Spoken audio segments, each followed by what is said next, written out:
Updates at pinakahuling mga usapin sa mundo ng palakasan. Atin ang pakinggan dito sa Ang Pilipinas Ngayon.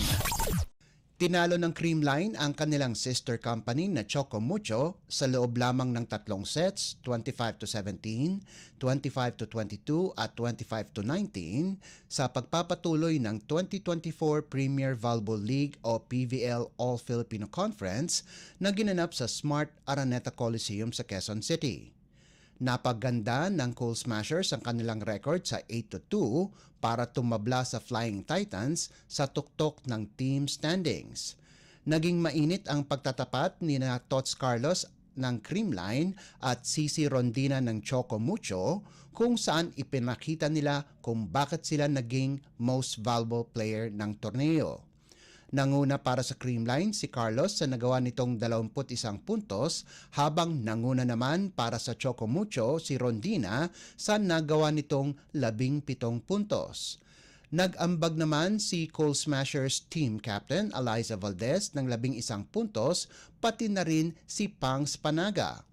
Hindi rin naman nagpahuli si Creamline setter Kyle Negrito kung saan nagtapos siya na may 17 excellent sets habang pinangunahan ni Denden Lazaro Revilla ang depensa sa nagawa nitong 17 receptions. Sa unang laro, tinapos ng Farm Fresh ang kanilang 5 sunod-sunod na pagkatalo sa pamamagitan ng matagumpay na 3 sets na laro laban sa Strong Group Athletics o SGA 25-10, 25-15 at 25-22. Nanguna sa opensa ng Foxies sina Caitlin Viray at Trisha Tubu na nagtapos ng may kabuang 24 na puntos habang nagambag si Pia Ildefonso ng 6 na puntos. Updates at pinakahuling mga usapin sa mundo ng palakasan. Atin ang pakinggan dito sa Ang Pilipinas Ngayon. Mapipilayan ng husto ang Barangay Ginebra dahil sa pagkawala ng isa sa kanilang veteranong player. 8 linggong hindi makakapaglaro si Jamie Malonzo dahil sa injury at malabo na itong makabalik sa aksyon sa natitirang mga laro ng Ginebra sa PBA Philippine Cup. Nakuha ni Malonzo ang injury sa huling 2 segundo ng kanilang laban kontra Northport nitong nakalipas na linggo.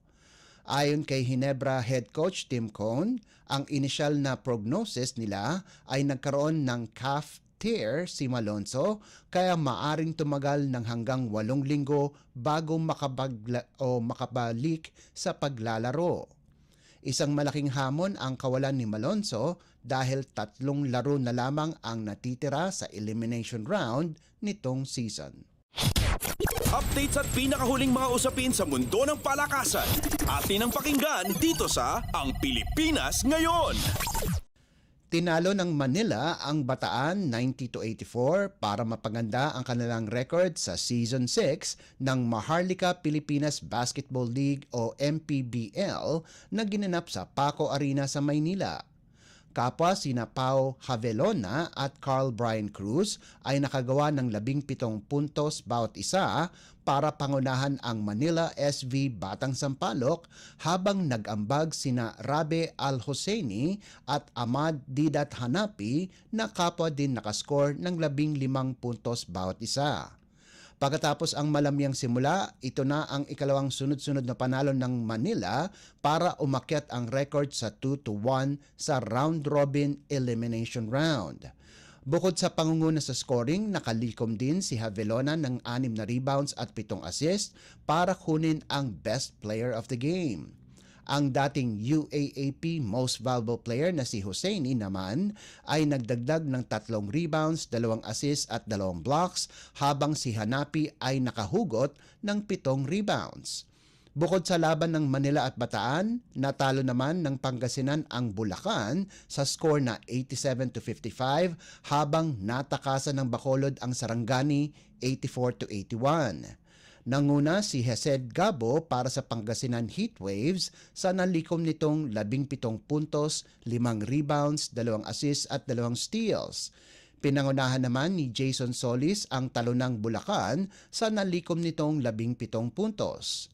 Samantala, ang katutubong Bacolod na si L.A. Casinillo ang nanguna sa koponan sa nagawa nitong 20 puntos, 7 rebounds at 2 steals at sinundan siya ni Tricky Din Peromingan na nagtapos ng may 12 puntos, 4 na rebounds at 2 blocks habang nakagawa ng double-double si Jacob Galicia sa nagtipon nitong 11 puntos at 10 rebounds. Updates at pinakahuling mga usapin sa mundo ng palakasan. Atin ang pakinggan dito sa Ang Pilipinas Ngayon.